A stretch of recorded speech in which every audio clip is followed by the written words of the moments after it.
Buenas, bienvenido a un nuevo encuentro del Foro Análisis. Hoy queremos tocar un tema que creemos que es de vital importancia, especialmente por los tiempos que se están viviendo en nuestro país.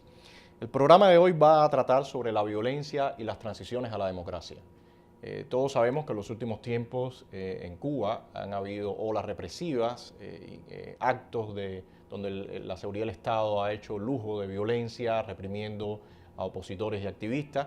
Y creemos que es un momento fundamental en nuestra historia donde debemos por todos los medios evitar este tipo de salida a la difícil situación que enfrentamos. Es por eso que queremos analizar en detalle este tema tan importante y queremos también barrer en la experiencia cómo ha sido en las transiciones en otros países, en Europa del Este, en América Latina, en África, y ahora las más recientes en el mundo árabe, cómo ha sido el comportamiento y la dinámica que se ha dado y cómo se han comportado los gobiernos frente a estos reclamos y explosiones sociales.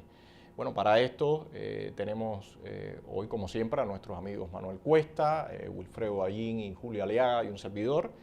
Y bueno, vamos a entrar ya de lleno en el tema. Para comenzar, yo pienso que es muy importante ubicar primero lo que ha venido sucediendo este año con respecto al comportamiento de los grupos prodemocráticos y las fuerzas represivas, o sea, ese equilibrio o esa ruptura de equilibrio que se está dando, donde hay varios momentos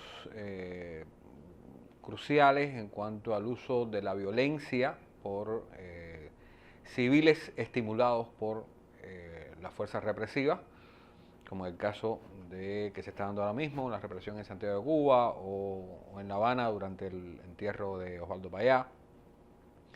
Y esto tiene que ver con el momento de la transición en que nos encontramos y que hay un ascenso, un crecimiento del descontento social, o sea, cada vez hay una mayor participación de ciudadanos en las propuestas de cambio, de modernización, y están desbordando, sin lugar a dudas, al gobierno, a la policía, al aparato de seguridad.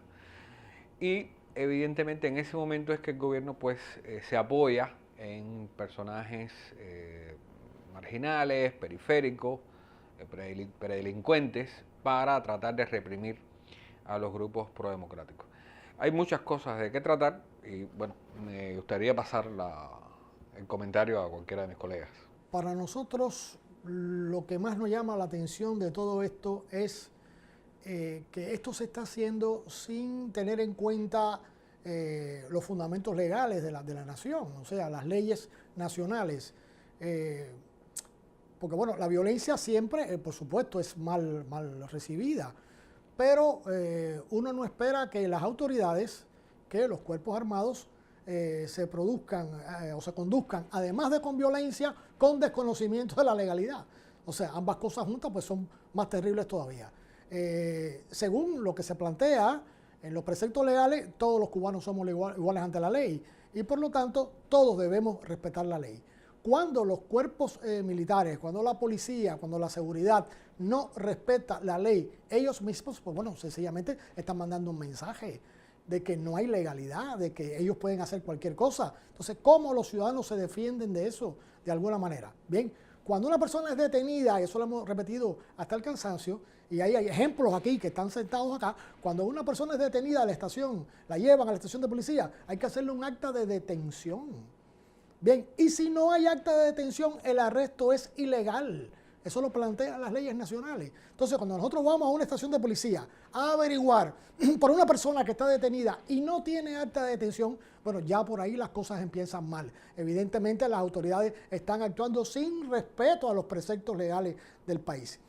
Por otro lado, últimamente se está utilizando hacer un acta de detención, sobre todo por los señores de la seguridad del Estado, pero un acta de detención que tiene como fundamento el interés de la CI o de la contrainteligencia.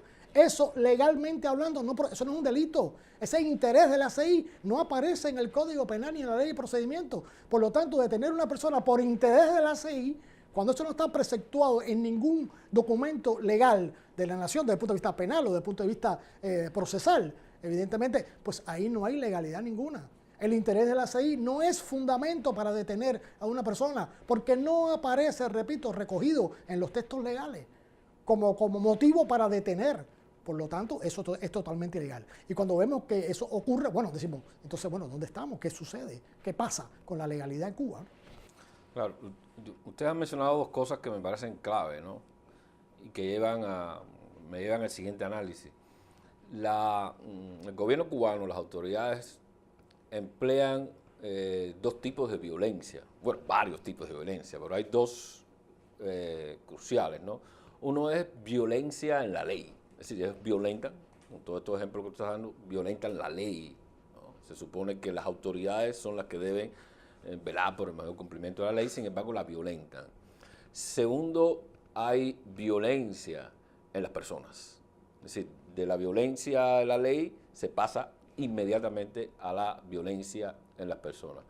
Pero lo curioso de este caso es que esta violencia está relacionada con lo que yo llamo una especie de descomposición del Estado, ¿no? Y que tiene que ver con este proceso de transición, mutación, le llaman otros. ¿Por qué tiene que ver con esta descomposición del Estado? Primero porque el Estado no parece acomodarse al proceso de transición que está ocurriendo en la isla, o el proceso de mutación, como le llaman otros, que también está ocurriendo en la isla.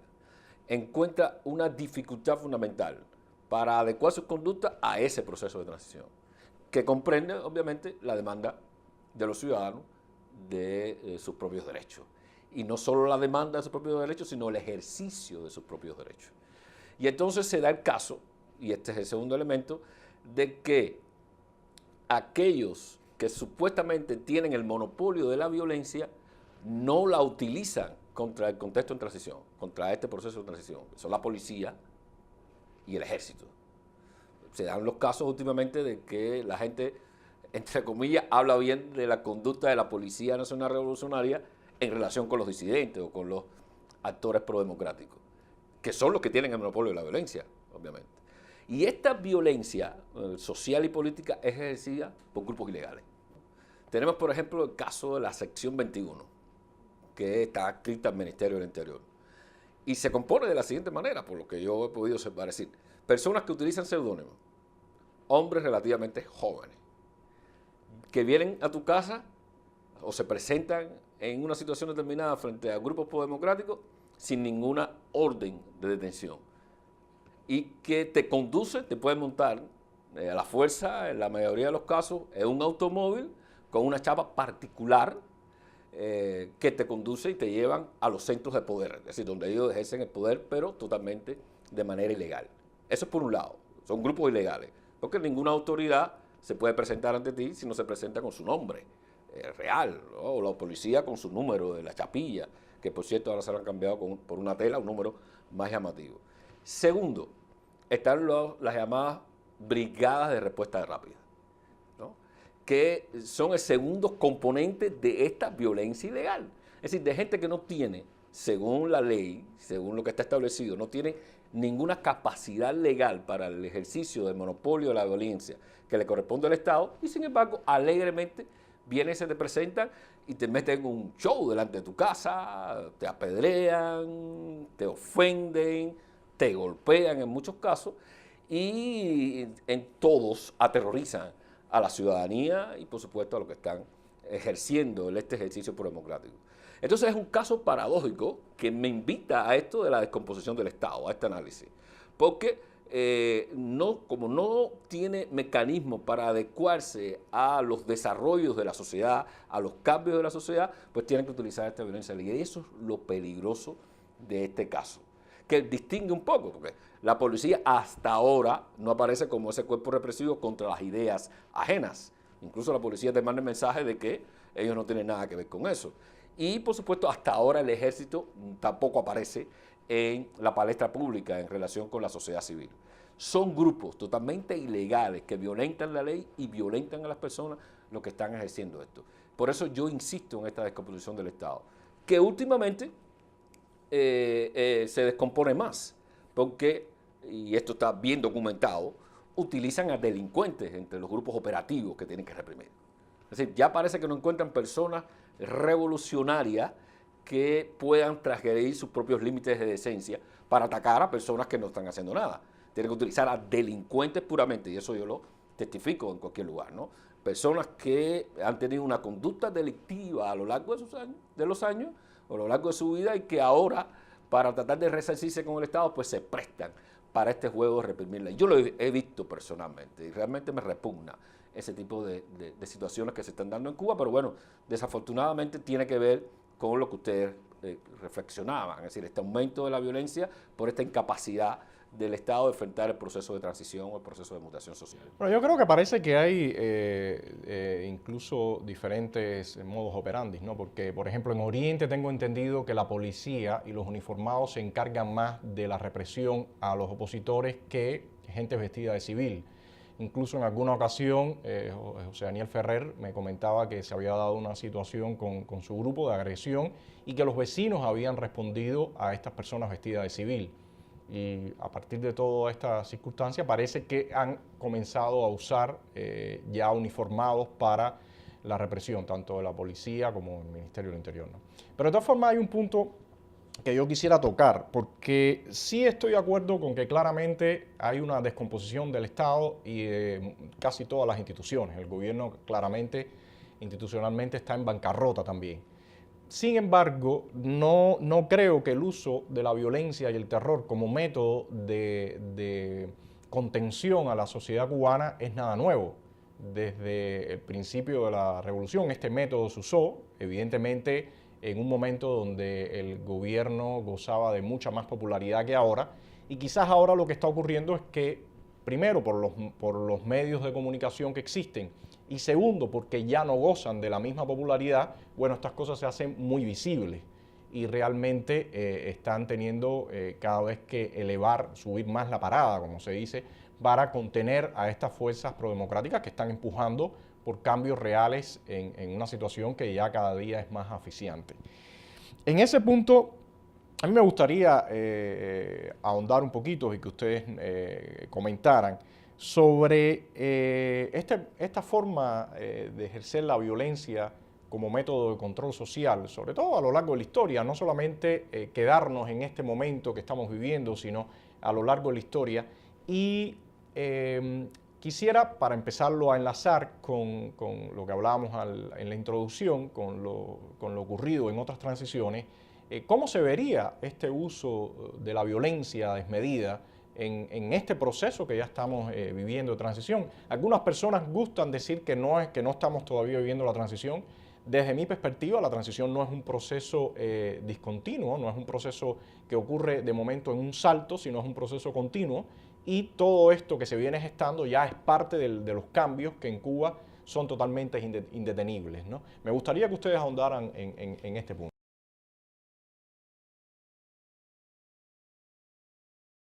Democráticos, fundamentalmente los que se dan, los llamados de la tercera ola, ¿no? Que comienzan en el año 74 con la revolución de los claveles en Portugal. Yo pienso que tenemos que mirar hacia nuestra propia historia, porque en la República, cuando hubo gobiernos que quisieron mantenerse en el poder, aún y con el rechazo popular, y me refiero expresamente al general, el presidente Gerardo Machado y Morales. O sea, cómo él utilizó grupos de partidarios de su partido, muchos de ellos delincuentes, en la llamada famosa porra machadista. Y la porra, que eran esos grupos, lo que son ahora las brigadas de respuesta rápida, pues eso lo que hizo fue como un catalizador en contra del mismo gobierno, por los abusos que cometían, por los crímenes que cometían, no crímenes solamente de matar a alguien, sino crimen de abuso, de violencia sobre la sociedad. Eso es importante porque no se puede, o en mi opinión, mejor, o sea, no se puede ver la historia violenta del gobierno militar si no vamos a los gérmenes de la nación cubana, sobre todo en la época de la República. O sea, esta violencia que se ha ejercido desde muchos segmentos de la población, desde muchas líneas, continuas o discontinuas, desde el punto de vista cronológico. Hay momentos de mayor violencia, momentos de menor violencia, pero debemos recordar los actos de repudio de los años 80, también la crisis social que trajo el año 94. No es que comenzó ahora, o sea, hay toda una historia de violencia y de represión. ¿Qué sucede ahora? Y coincido contigo y con la mayoría de los que coinciden en la idea de que Cuba ya está en transición, quizás no a la velocidad que querramos, ni con la eficiencia y la efectividad que querramos, pero ya estamos transitando hacia la democracia. El asunto es que mientras más nos acercamos al momento climático de ruptura entre un punto y el otro, o sea, pues entonces el gobierno se encuentra más incapacitado de poder ordenar. A veces yo pienso en esa percepción de haitianización de Cuba, ¿no? Donde el individuo empieza a perderle el respeto al Estado y el Estado deja de ser un referente de armonía o por lo menos de equilibrio social. Pero no solamente en Cuba, y vamos a salirnos de la isla. Cuando vemos en el mundo, en los procesos de transición democrática, o sea, cuando el gobierno, como forma de detener lo indetenible, que es el cambio histórico, el movimiento histórico, dialéctico, como dirían los marxistas, o sea, y los hegelianos también, por supuesto, cuando viene ese movimiento que es social, que busca modernidad, que busca perfeccionar la misma sociedad, y ese poder es incapaz de ponerse a la altura de la modernización necesaria, porque sin lugar a dudas el búnker comunista, o sea, Machado Ventura, Esteban Lazo, esas personas tan retrógradas, tan conservadoras, pues evidentemente son un freno para la sociedad. Cuando ellos se encuentran ya sin elementos racionales para mantener la utopía revolucionaria, algo que se perdió hace mucho tiempo, pues entonces tienen que ir a la violencia, y no son ellos los únicos. Yo pienso que lo más cercano es la primavera árabe, ¿no? O sea, cuando el Gaddafi no comprendió de que la sociedad le estaba pidiendo demandas sociales, pues se fue a la violencia y la violencia terminó con él mismo víctima de esa violencia. Pero estamos hablando, sí. Ahí quisiera tomar ese tema, Alea, disculpa que te interrumpa, porque me parece muy interesante discutir el punto de si es necesario transitar por momentos de violencia o de violencia incluso extrema para que realmente el país transite a un sistema democrático. Eso creo que es muy importante que discutamos, porque evidentemente parte de la ciudadanía, uno de los grandes temores que tiene es verse envuelta en un proceso violento, ellos en su familia, como costo para transitar a una democracia. Pero para llegar a una transición, a una modernización sin violencia, es muy importante el rol de la élite gobernante. O sea, ahorita discutíamos aquí sobre el caso de Portugal. O sea, Portugal transita desde un gobierno militar filofascista a un gobierno democrático bueno, la famosa Revolución de los Claveles del 25 de abril del año 74, que es un golpe de Estado militar, sin absolutamente ninguna violencia. Es un tránsito incruento. O sea, los militares se dan cuenta que hay que modernizar el país, los militares se dan cuenta de que hay que introducirlo en la moderna Europa, hay que empezar en la Europa de post-Segunda Guerra Mundial, y entonces, ¿era necesaria la transición en la violencia para la transición? Yo pienso que no.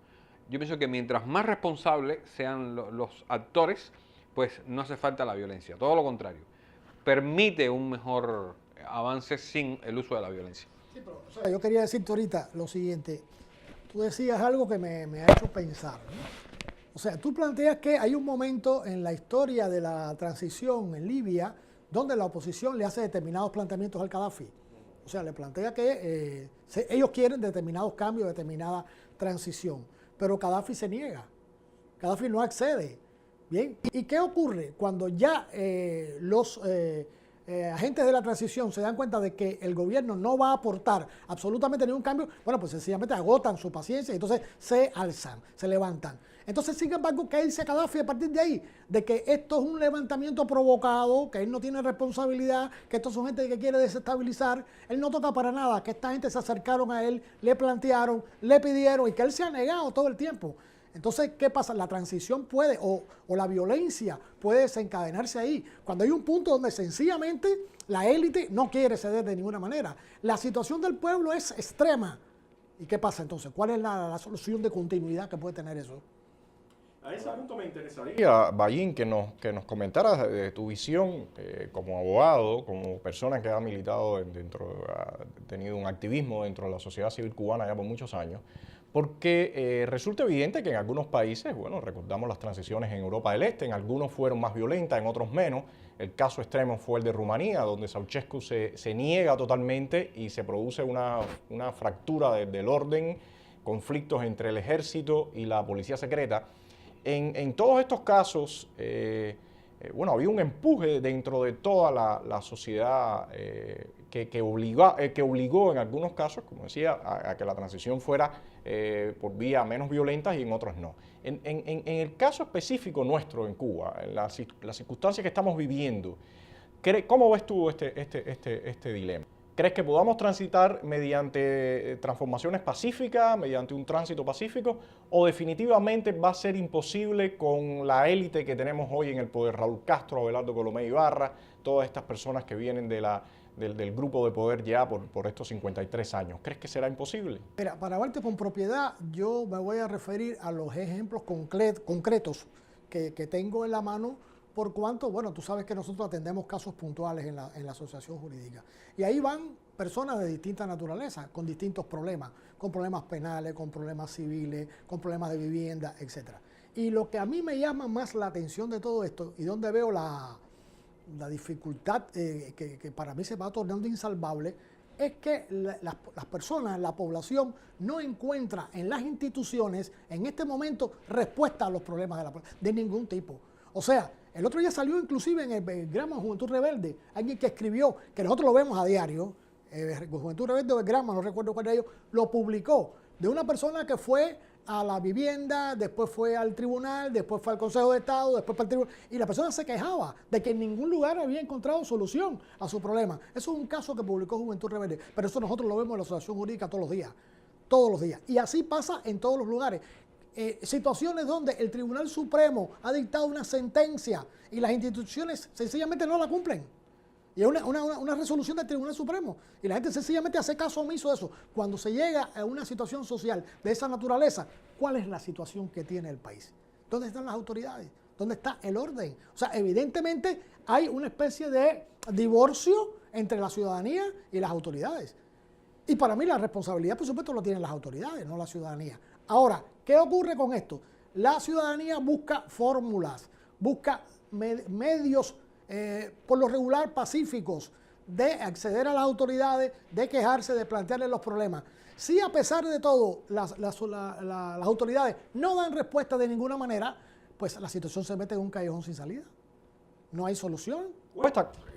Quería preguntarte algo, porque según vemos lo que nos explica Bayín, la parte legal está como cerrada, una incapacidad de las instituciones de dar respuesta a toda la problemática que cada día crece más. Sin embargo, las autoridades del país, la élite en el poder, evidentemente sabe qué está pasando, evidentemente sabe que la situación está en un momento crítico. Sin embargo, lo que está buscando hacer es reprimir violentamente a los actores de cambio. Claro. Mira, yo creo que quizás no sea muy recomendable, pero en toda situación, sobre todo para nosotros quizás no sea recomendable, pero en toda situación uno debe tratar de ponerse en el lugar del otro, ¿no? Así enseñan por lo menos los que más saben. Y desde la perspectiva del gobierno, si uno hace esa traslación y se coloca en su lugar, desde la perspectiva del gobierno parece que no tienen otra opción que aplicar violencia institucional, violencia psicológica, violencia política para tratar de mantener el status quo. Parece que no hay otra solución. Si ellos les dan camino a las demandas de los ciudadanos por vías institucionales, crece el proceso de demanda ciudadana. Simplemente. Es decir, la manera de demostrar que yo tengo todo el poder y de controlar todo el poder es encarecerle a los ciudadanos la solución de sus demandas a través de las instituciones. Porque si no, los ciudadanos se embullan a seguir demandando cosas. Y llega un punto en el que ellos no pueden satisfacer. Y entonces están en el dilema de qué hago para mantenerme en el poder, o satisfago a los ciudadanos o simplemente encarezco las demandas de los ciudadanos. Y eso responde un poco a tu pregunta, ¿no? Que me parece muy interesante y muy importante en este contexto, porque pone varias cosas sobre la mesa en términos de transición, violencia del Estado e institucionalidad. Una es la parte histórica a la que ustedes hacían referencia. Es decir, hay una cultura de la violencia en Cuba. Paredón, paredón, paredón. Pena de muerte, pena de muerte, pena de muerte. Yo lo mataría. Es decir, hay una cultura de la violencia de abajo a arriba en esta sociedad. Y eso dificulta la apertura de herramientas pacíficas para tratar de transitar hacia una dirección o de cambiar en una dirección. Está el hecho mismo de la ilegitimidad, entonces, de los actores, y ese es otro fenómeno importante. Cuando Julio hacía referencia ahorita a la porra, estamos hablando de ilegitimidad. Machado sabía que la porra era ilegítima y la utilizaba porque había que mantenerse en el poder. Y todo el mundo sabía que era ilegítimo. Luego está la violencia, continúa con la dictadura de Batista fundamentalmente, y Batista también sabía que era ilegítimo. Él trataba de guardar la pistola, de guardar la mano y de hacer las cosas por la izquierda. Pero en todo caso, la diferencia fundamental entre la historia y ahora es que después de 59 y con un proceso gradual, la oposición es pacífica. Eso antes de 59 no estaba bien deslindado, no estaba bien claro. Habían actores pacíficos, intelectuales, etcétera, pero habían actores violentos. Todos lo sabemos porque es parte de la cultura. Pero aquí ahora no. Sí, pero cuesta. El problema es que yo veo ahí algo que en varias ocasiones ya se ha hecho ese llamado, porque nos estamos moviendo en un terreno muy delicado. En el momento en que yo soy un luchador pacífico y mi visión es que haya una transición también pacífica, que se den los cambios y las instituciones se transformen, todo eso. Pero de momento un día tengo un grupo de 10 carros de la patrulla frente a mi casa, como acaba de pasar, que fueron más de 10, acaba de pasar a José Daniel Ferrer. Te tumban la puerta, tienen un grupo de personas que entran a tu casa, incluso golpean a tu hija. ¿Qué ocurre ahí? Porque eso ha sido la forma en que se ha desatado todo esto, revoluciones en los países árabes. En un caso, un vendedor de fruta que se da candela, en otro que se da fuego, y en otro caso, bueno, rompe el enfrentamiento entre ciudadanos y la policía, porque definitivamente, como tú decías, ya el ciudadano deja de ver como legítimo el monopolio de la violencia que está ejerciendo, aparte ya se convierte en todo un abuso, las autoridades, y sencillamente dice, bueno, reacciona, ¿no? Reacciona como mismo ha pasado a lo largo de toda la historia en todo el planeta. Ese es el punto que yo veo muy complicado. Déjame hacer una salvedad ahí, porque cuando se habla de violencia, no hay que interpretar solamente la violencia física propiamente dicha. Bien, que esto es importante. ¿Qué pasa? Que la concepción que existe en el mundo contemporáneo, en el mundo actual, sobre todo en el mundo desarrollado, es que el derecho penal es ultima ratio. Es decir, se acude al derecho penal como razón última, cuando ya no queda ninguna otra medida que aplicar a la sociedad. O sea, se ve el derecho penal como una cosa compulsiva, forzosa, coactiva. Bien, hay otros medios sociales para que la gente cumpla con las normas de la sociedad. Hay medios persuasivos, hay medios educativos, etc. Pero cuando yo no te aplico la violencia física, pero te aplico el Código Penal por cualquier cosa, entonces también estoy usando violencia, porque el Código Penal es coactivo, totalmente coactivo. Entonces, cuando yo te detengo y te digo, te voy a aplicar un desacato cuando no ha existido un desacato, o cuando sencillamente tu detención es ilegal y por eso yo me resisto, porque tú ilegalmente estás actuando contra mí, y entonces cuando yo me resisto de alguna manera, tú me dices que me vas a poner desobediencia o cualquier otra norma de esa y me aplicas el derecho penal de esa manera, también estás usando violencia. También, o sea, lo que quiero dejar aclarado es que la violencia no hay que verla solo en términos de fuerza bruta física, sino también como fuerza penal, coactiva, impositiva, que obliga a las personas a someterse.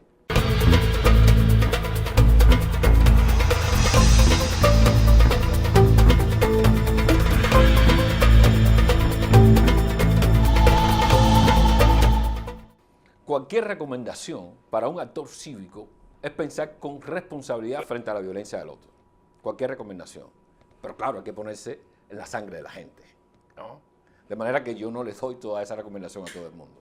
Pero yo creo que para actores cívicos, actores políticos y democráticos, hay que pensar no en uno, sino en el proyecto. Y eso es difícil de hacer. Porque cuando te están copiando a tu hija, la primera reacción es pues, copiar a quien está dando.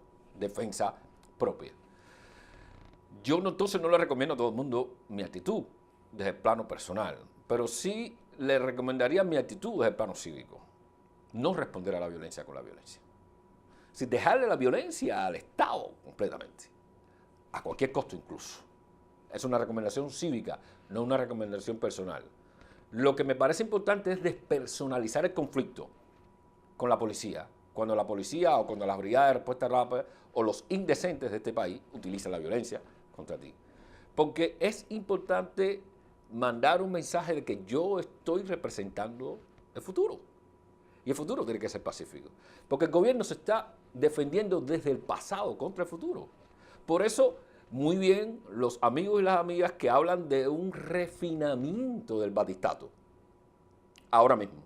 Es decir, todo el que use la violencia, ahora lo que ha hecho es refinar el batistato.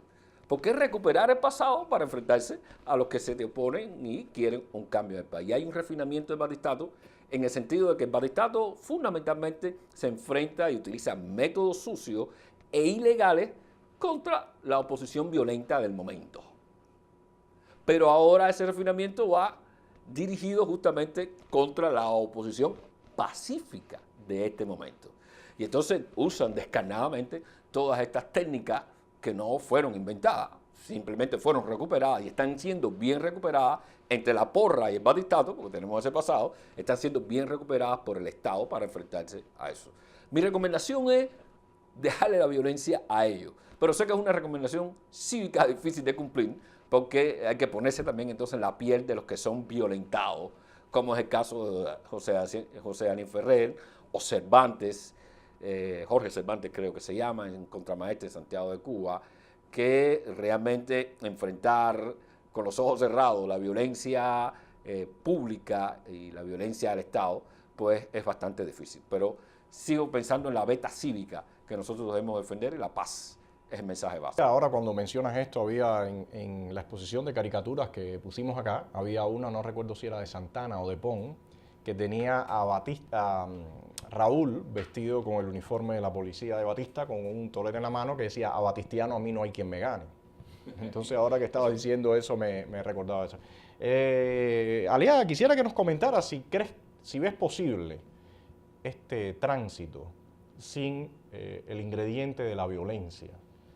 Porque evidentemente las fuerzas estas que están enfrentándose a todo el empuje de la sociedad civil está, hasta ahora, ha demostrado estar dispuesta a aplicarla hasta sus últimas consecuencias.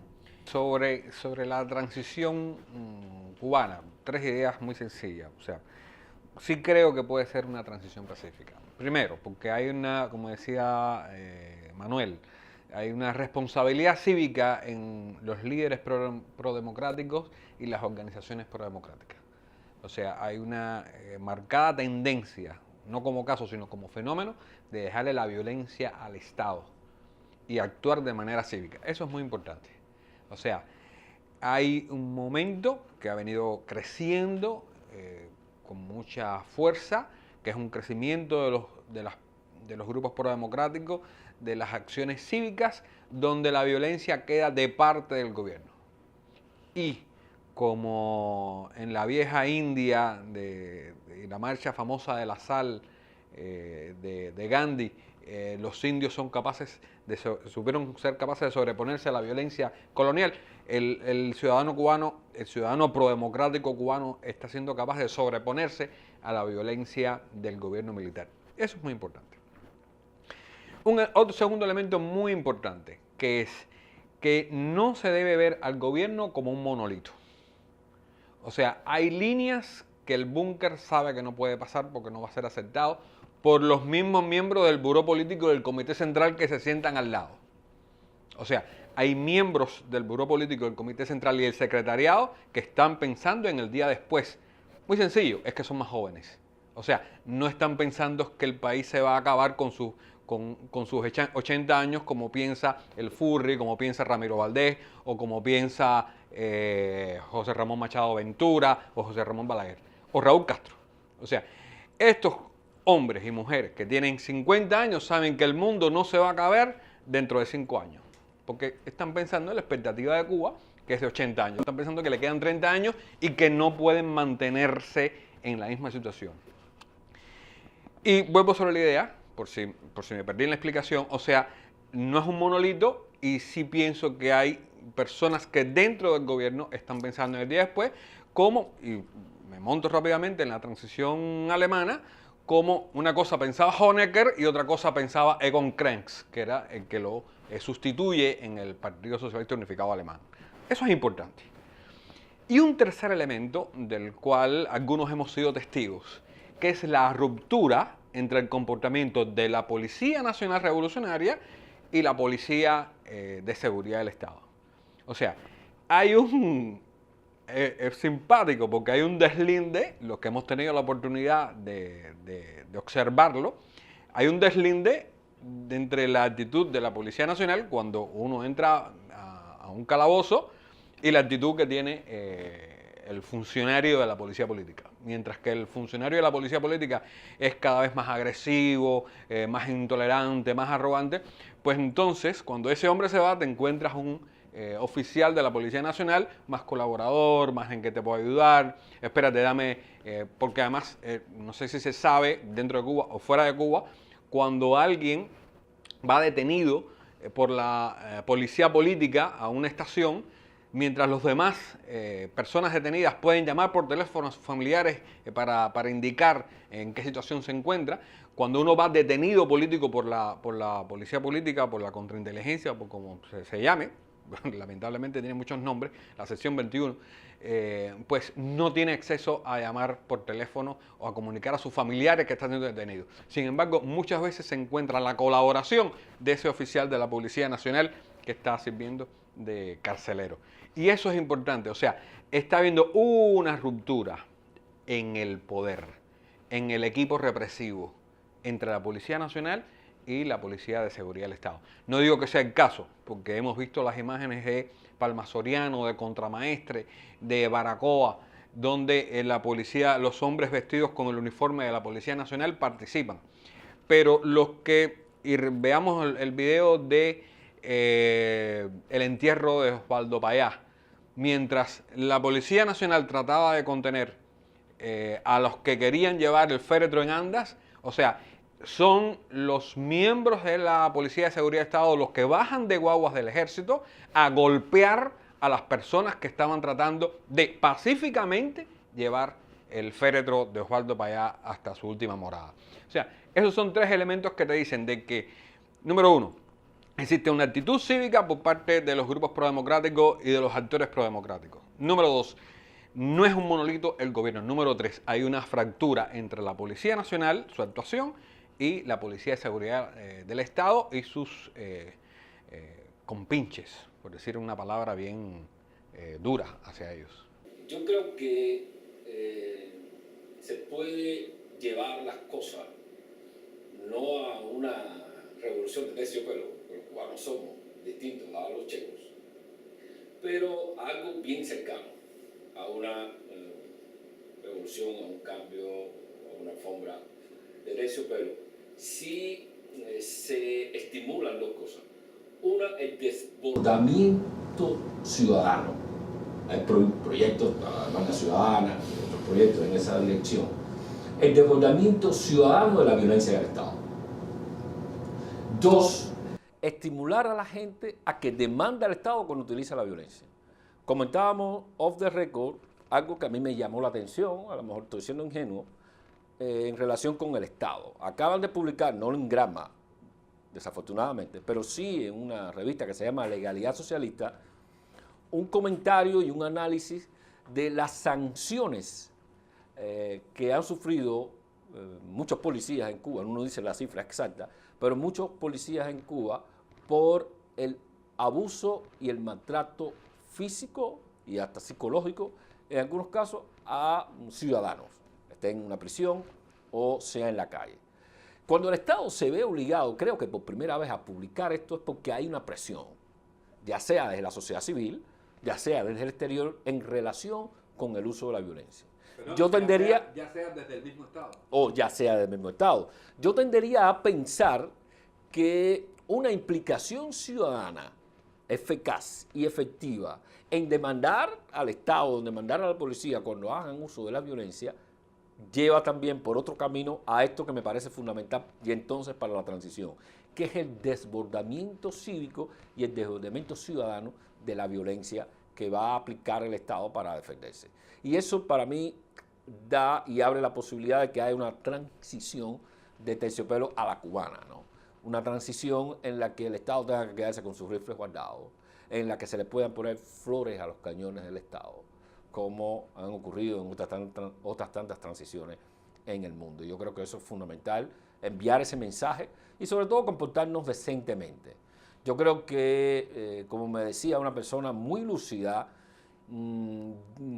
asumir la condición de contrarrevolucionario es asumir la capacidad de llevar la decencia hacia sus últimas consecuencias. Y esa persona decía, yo soy contrarrevolucionario porque soy decente, simple y llanamente.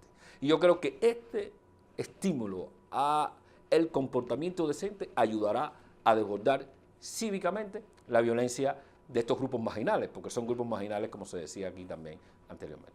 Tú tocaste un punto que creo que es muy importante que lo desmenucemos, que tiene que ver con la comunidad internacional.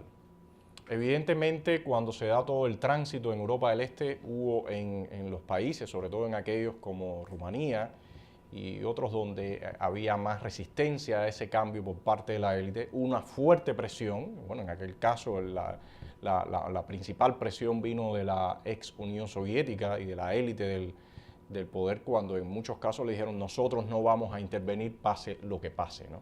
Eso en ese caso era la principal influencia exterior que había en estos países.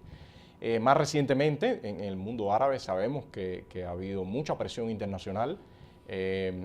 Lamentablemente, en muchos casos, ha terminado con enfrentamientos armados. En el caso de Cuba, Bayín, ¿cómo ves tú la presión internacional, el derecho internacional, tocando el tema que estaba mencionando Cuesta en relación a la demanda ciudadana que ya viene circulando, que ya está moviéndose en todo el país? ¿Cómo ves tú este punto? Mira, el recurso que siempre el Estado cubano ha utilizado contra los opositores, por lo menos hasta la fecha, ha sido el de la descalificación. Es decir, para el gobierno cubano los opositores siempre han sido personas que han sido manejadas desde el exterior, fundamentalmente por los Estados Unidos, y que en contubernio con esta gran potencia han pretendido de alguna manera desestabilizar a la revolución por medios ilegales, por medios traidores inclusive a la nación cubana, y ese ha sido el recurso que siempre se ha utilizado. O sea, siempre tratar a los opositores como formando parte de una componenda internacional torcida, una componenda internacional que traiciona a la nación, traiciona a sus líderes, etc. Y ese ha sido, por supuesto, el recurso y la explicación para reprimir y la legitimación para castigar a estas personas. ¿Qué pasa ahora con el problema de la demanda ciudadana? Bien, que la demanda ciudadana tiene una peculiaridad, bueno, varias peculiaridades. Una de ellas es que esta demanda ciudadana es abierta. Esto se entregó en la Asamblea Nacional del Poder Popular con los elementos que se van a utilizar en la demanda, y es de conocimiento público, o sea, no se ha hecho esto de una forma oscura, ha sido claro. Por otra parte, el tema de la demanda, es decir, el meollo de la demanda es nada más y nada menos que los pactos de derechos humanos de la ONU, los pactos vinculantes de los derechos humanos de la ONU, el pacto de los derechos civiles y políticos y el pacto de los derechos económicos, sociales y culturales. Entonces aquí hay un problema, y un problema grave para las autoridades, que ya lo hemos empezado a ver con algunas detenciones que han tenido lugar, y es los pactos de la ONU de la que Cuba es miembro, porque Cuba es miembro de la ONU y Cuba participa en el Consejo de Derechos Humanos de Ginebra, los pactos de la ONU también son motivados, creados, conciliados con la CIA para derrocar al gobierno cubano. O sea, también esa es la, digamos, la argumentación. Sí, exactamente, gracias por la colaboración. La argumentación que ellos van a utilizar para negar que esto esté bien hecho o que se pueda hacer. ¿Qué pasa con esto? Que evidentemente ha ocurrido que personas que han estado repartiendo esta demanda ciudadana han sido detenidas. Bien. Y bueno, fuimos testigos de una de esas detenciones cuando les mostramos a los agentes de la seguridad la demanda que había sido recibida en la Asamblea Nacional y que tenía el cuño y el número de entrada, etcétera, y que por lo tanto no era ilegal lo que estaban haciendo estas personas, ni era propaganda enemiga, ni mucho menos. Entonces, ellos cambiaron. Y entonces empezaron a decir que estas personas habían sido arrestadas no por la demanda que se estaba repartiendo, sino por la resistencia que habían hecho a las autoridades. Yo creo que es importante dejar claro qué se está haciendo, de qué se trata, cuál es el motivo de la demanda, cómo esto está amparado por las Naciones Unidas, la legitimidad que esto tiene, etcétera. A mí me parece que hace falta que los ciudadanos cubanos comprendan que aquí no hay nada ilegal, no hay nada escondido.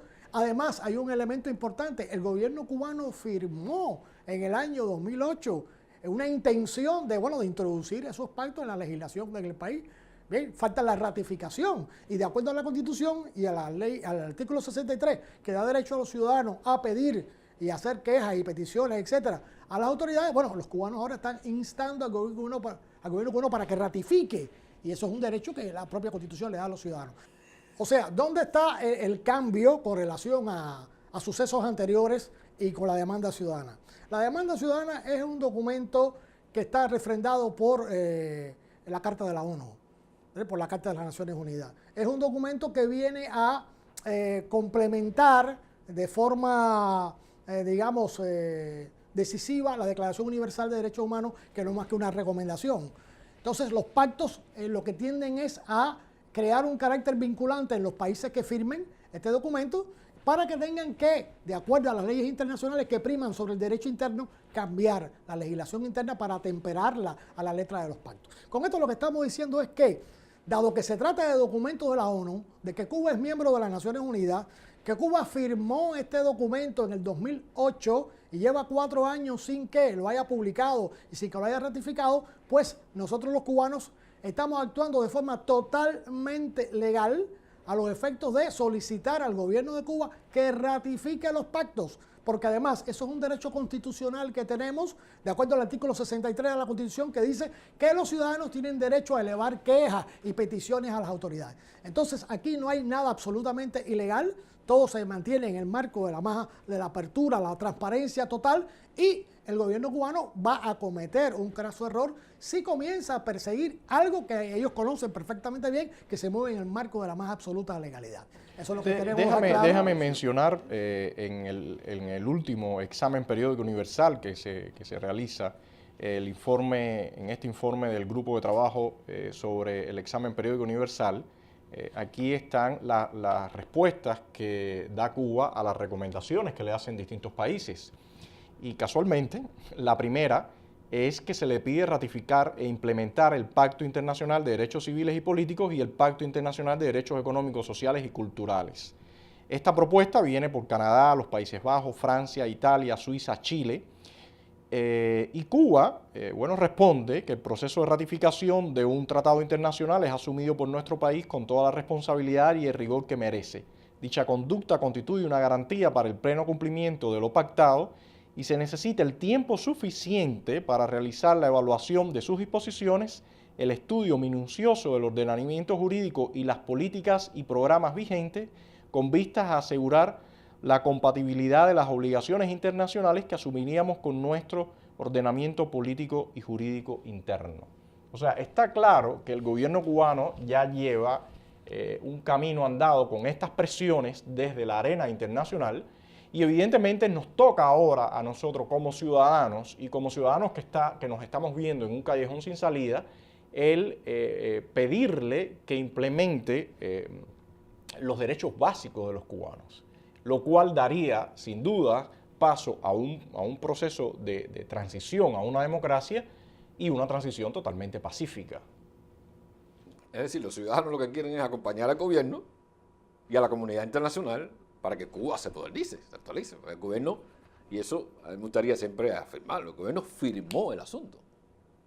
Y entonces quizá el proceso gradual de estudiar la compatibilidad se le puede conceder, pero hay algo que el gobierno puede hacer ahora mismo, que es no seguir reprimiendo, como muestra de voluntad de que está estudiando en el aula una cosa y que de alguna manera se está comportando decentemente en relación con sus ciudadanos.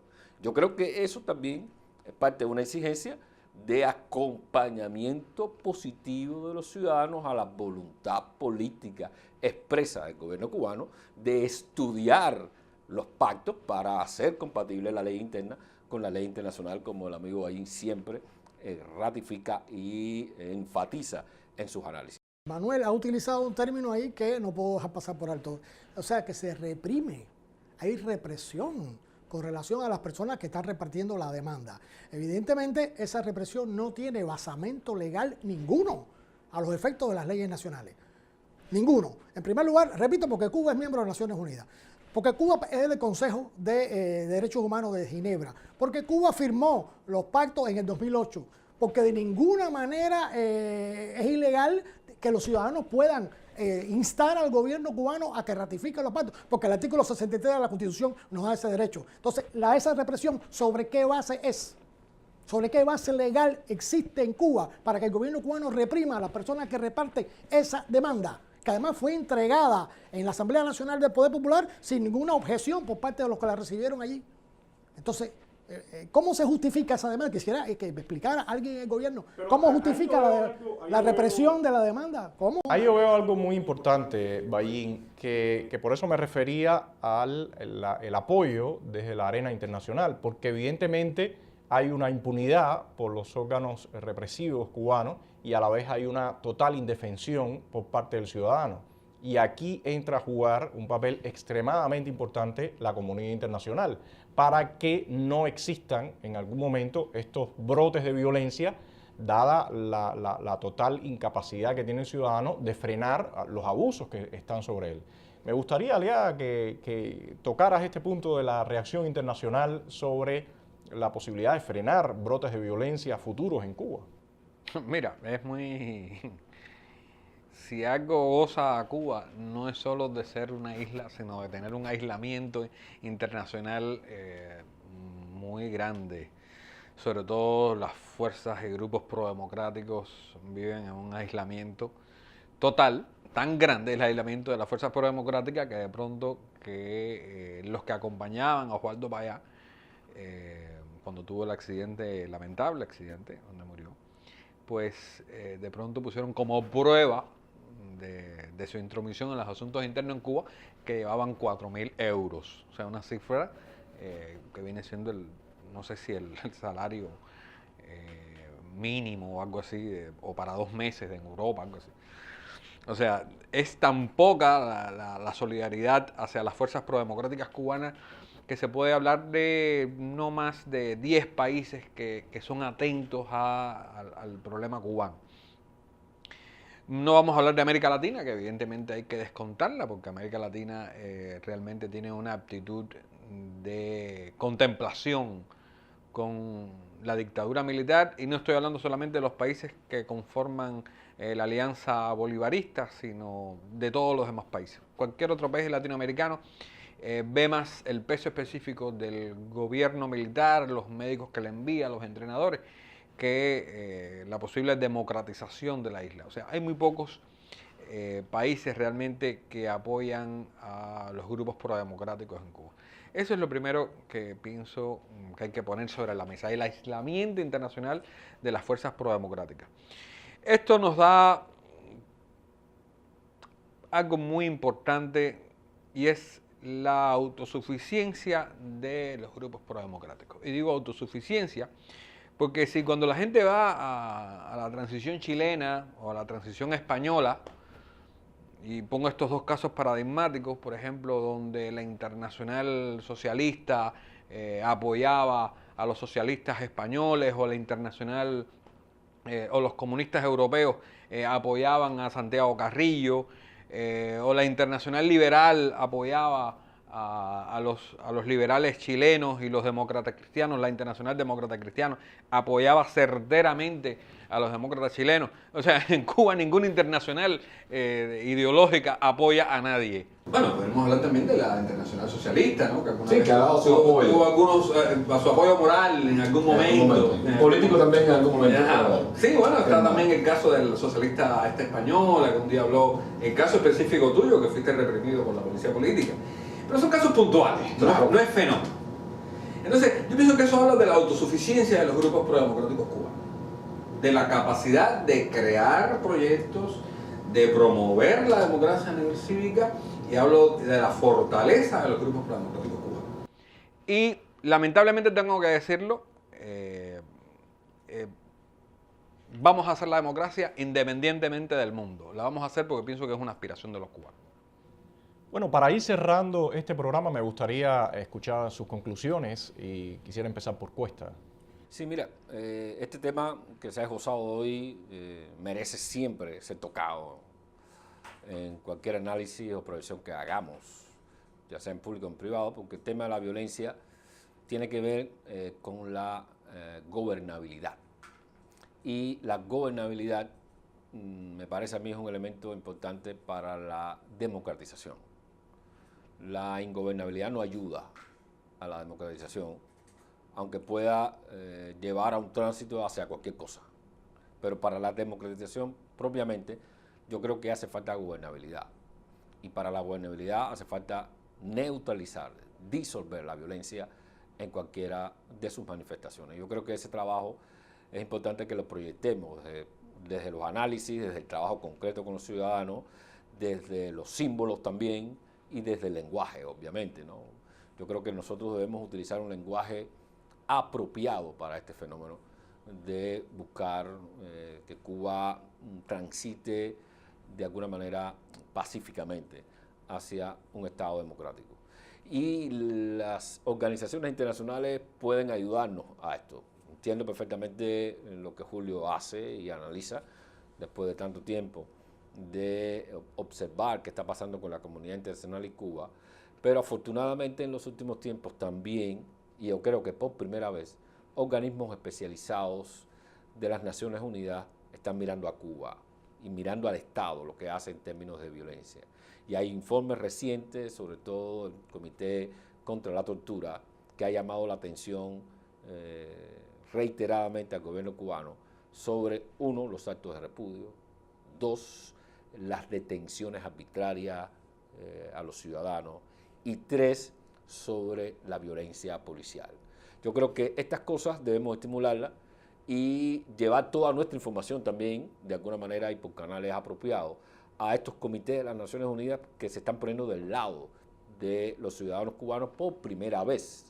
Porque hasta ahora era la extinta Comisión de Derechos Humanos y el Consejo de Derechos Humanos los lugares, los asientos de debate sobre la conducta del Estado. Pero ya hay organismos internacionales de las Naciones Unidas reconocidos por el gobierno cubano que se están preocupando por esto. Yo creo que esta confluencia entre un mensaje de gobernabilidad, de cultura de decencia, de no violencia y de llamado a la comunidad internacional puede ser una combinación creativa y productiva para esta transición pacífica que necesitamos en Cuba. El hecho de que muchas agrupaciones de la sociedad civil hayan visto en esta proyección, en este proyecto de los pactos de derechos humanos, una posibilidad importante para el desarrollo de la transición en Cuba, también me parece vital.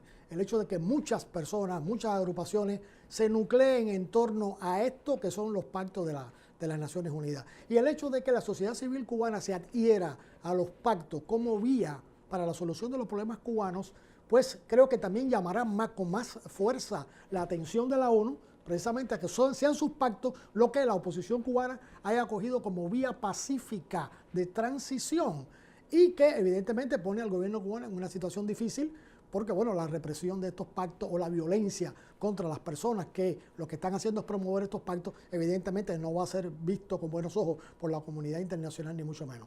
Así que me parece que el hecho de que hayamos tomado los pactos como ese camino para la solución es atinado, es oportuno y sobre todo muestra la voluntad de la oposición política en Cuba de transitar por caminos pacíficos hacia un cambio. Y si eso se va por otra vía, bueno, la culpa la tendrán aquellos que violentan ese camino, que violentan esa transición. Sí, volviendo a los temas, sumándome a lo que han dicho, hay un tema en la gobernabilidad, que por supuesto estamos apostando a la gobernabilidad, transición pacífica, gradual, de la ley a la ley, dentro de la gobernabilidad. Hay un tema que se verifica en los últimos 2 o 3 años, que es la ruptura de la comunicación entre los altos mandos del Ministerio del Interior y los mandos bajos. Y eso es importante en la gobernabilidad. Un viejo chiste decía que lo peor que hay en el mundo es un bobo o un policía con iniciativa. Es bobo porque convierte en algo común, lo convierte en una gran tragedia. Y el policía con iniciativa lo que trata intenta de llevar su iniciativa personal a cerrar más el claustro legal. Cuando vimos el caso de algunos ciudadanos que fueron detenidos por estar repartiendo la demanda ciudadana en la calle, yo siempre, o en este caso, he tendido a pensar que más que fue una orden de la policía política, yo pienso que fue un policía con iniciativa. Él vio palabra demanda ciudadana y dijo, esto es contrarrevolución. Y porque lamentablemente la educación que se le ha dado, los controles que tiene el Partido Comunista sobre el Ministerio del Interior, sobre las Fuerzas Armadas, hace de que todo lo que huela a propuesta ciudadana sea visto como antisocial o anticiudadano. Y yo pienso que los mandos del Ministerio del Interior tienen que esclarecerle eso a sus oficiales. Y tienen que esclarecerlo, primero, ellos, porque también van a ser actores de la transición.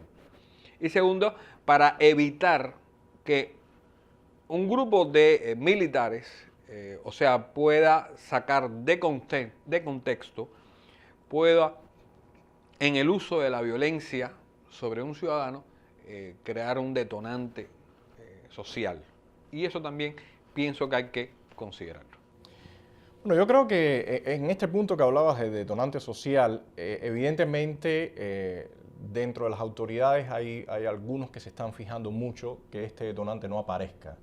Muestra de eso es, por ejemplo, lo que han estado realizando últimamente, mover a la gente de las estaciones de policía. En algunos casos ya amigos han ido a pararse frente a las estaciones de policía, ellos saben que eso puede generar un problema y últimamente lo que están haciendo es, está en una estación, muévelo para que la gente no sepa dónde está este individuo y que no haya aglomeración frente a las estaciones, que ya ha ocurrido en otros países. Esos instantes han sido detonantes para generar un conflicto que después es impredecible su final. Yo creo que hay algo aquí que es muy importante que tú mencionabas ahorita, y es la frase el día de mañana. O sea, yo creo que el porciento inmenso de los actores hoy en Cuba, los que están dentro de las instituciones, los que estamos fuera, los que sencillamente se mantienen o tratan de mantenerse, porque es casi imposible, al margen de la cuestión política, el 90%, el 95% sabe que para ellos hay un día de mañana y que realmente hay un pequeño grupo que es el que está tratando de arrastrarnos a un callejón sin salida, como mencionábamos en un artículo que recientemente se hacía. Es muy importante que estas personas que tienen noción de que hay un mañana se den cuenta que definitivamente hay que encontrarle una solución a este dilema. Y esta solución debe venir por la vía pacífica. ¿Qué demuestra la historia? Cuando la solución no aparece por la vía pacífica, aparece por la vía violenta. Eso es algo que es imposible de detener porque los sucesos se desencadenan y puede partir desde el vendedor de fruta que es abusado por la policía o puede partir desde una madre que de momento a su hijo lo golpean en la calle. O sea, es evidente que cuando una situación llega al punto en que estamos viviendo, va a haber algún desencadenante. todos estamos apostando porque sea por la vía pacífica, y de ahí la importancia que le estamos dando a la demanda ciudadana y la impronta que le estamos tratando de poner para que definitivamente este se convierta en el vehículo de cambio. Esperamos que la comunidad internacional lea esta señal que estamos enviando y nos apoye en este esfuerzo, y que por otra parte dentro de las estructuras de poder se den cuenta que es la mejor salida para todos. Ojalá que así lo interpreten. Por otra parte, está claro que el activismo social cada vez va a ser más intenso. O sea, que sea pacífico no quiere decir que sea pasivo. Y evidentemente es cada vez más activo, con más fuerza, y se hace sentir por diferentes sectores en la sociedad cubana. Es importante que la sociedad también se dé cuenta que está en manos de ellos llevar este cambio por la vía pacífica. Mientras más presión haya desde la sociedad civil, más pacífico podrá ser el cambio. Entonces, no sé si hay algún comentario para concluir. Bueno, gracias y nos vemos en otro encuentro de Foro Análisis. Muchas gracias.